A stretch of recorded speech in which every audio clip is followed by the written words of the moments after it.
What is up, guys? Welcome back to the channel. I know I haven't been posting a lot. I'm sorry about that, but I'm going to get back on the grind. Try to do a video a week, maybe 2 videos. iPhone, whatever is going to get released soon. I'll probably try to get that one on day one so I can make a bunch of videos for you guys. Yeah, so today, as you guys can see probably by the title, I'm going to be doing a video on my Apple iPad Pro 12.9-inch 2020, early 2020 version. I know you guys probably saw my unboxing like a year and a half ago or whenever it was, or like a year ago probably, around this time because I bought it like within the first couple weeks of it coming out. But I just want to do an update video if it's worth it in 2021. So I came from an iPad. Ooh, I don't even remember. It was a 10.5-inch, so probably not they're not generation before this one, but the one before that one, so the second generation, I think. Probably, yeah. So this was a huge upgrade for me, and I bought a bunch of accessories for it. I bought the pencil, I bought the keyboard case, which I'm gonna be doing an update on it. So I really used this iPad a lot. Used it for the majority of college, I guess, for my last year in college. I really enjoyed the experience.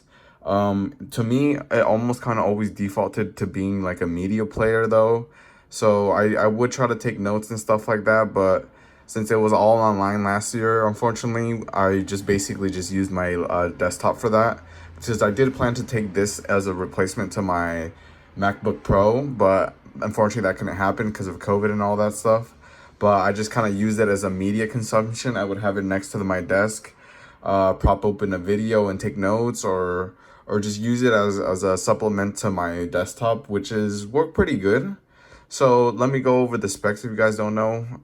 It is 12.9 inch. It is 12.9 inch IPS LCD with 120 hertz, 600 nits brightness, and it can get up to 265 ppi, and it has an 85% screen to body ratio.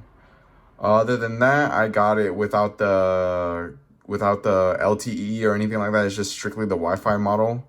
It uh it weighs 641 grams, not too heavy. I don't have any of the, like I mentioned, I don't have any of the, what is it called, the SIM and anything like that. It's just strictly Wi-Fi. It has what is it called? Sorry guys, I'm having a brain fart.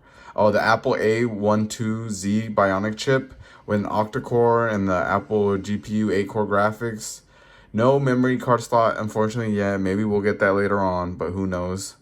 I think the base model of this one, the one I have, is 128 gigs with 6 gigs of RAM. So it's honestly been very, very quick all this time. I've never had an issue with it. I had multiple apps running. I personally just used it for, as you guys can see, Notability, GoodNote, and Blackboard, and a whole bunch of streaming and YouTube and stuff like that.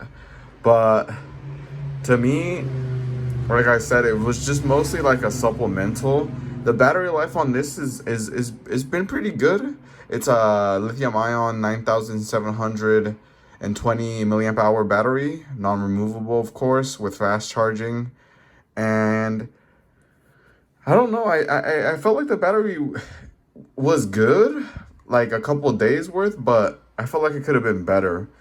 But maybe that's just because of me, because I would have the brightness up a little bit higher, almost maybe like halfway and stuff like that.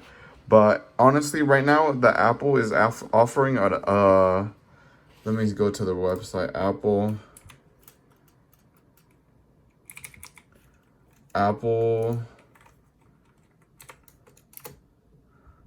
Apple currently right now, I know they have an iPad that they announced, the iPad Air.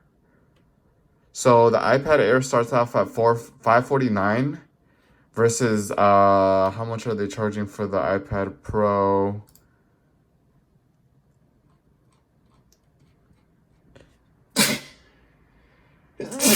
Sorry. All right, I thought out.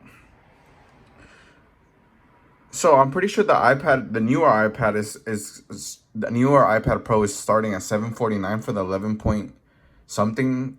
So I'm assuming the 12.9 will be around 9.99 or something like that. But for 5.49, honestly, well, I mean, it depends on your usage. If you really plan on taking notes and stuff like that, you can do all that on the cheaper one as well. But if you're really, really into the performance stuff like editing and stuff like that, video editing and stuff like that, after I gave away my MacBook, I kind of been using this as my video editing software or tool, and it's been doing amazing exports, imports really quickly. I just airdrop all my content on there. Everything is literally at the tip of my hands, and it's super fast. It's paired up with the Apple Magic Keyboard. It is a dream to edit on, and I love it. But if you really just want to take notes and watch videos and maybe read your college textbooks, then just probably get the Apple iPad Air. It's a lot cheaper. You could probably bundle up. They have right now student discounts. Last year when I got a student discount, that's how I bought this one. It was a student discount that included AirPods or AirPods Pro for $100. So I bought the AirPods Pro for $100. Normally they retail for like 200 or something like that. So I just paired them up there, and then it basically made this deal super worth it to me because I've never had AirPods Pro, and yeah. So what else? Let's see.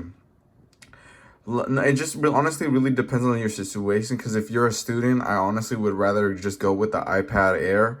You get all the same features as this, probably a little bit slower, but you're really not going to tell a difference because this thing is like amazingly fast. The other iPads are also very optimized, so you're going to be very happy. But if you're one person to want an iPad Pro, then maybe I would suggest if you can find this one for cheaper than the newer one, because they do retail for the same price as this one did, then probably just get this one.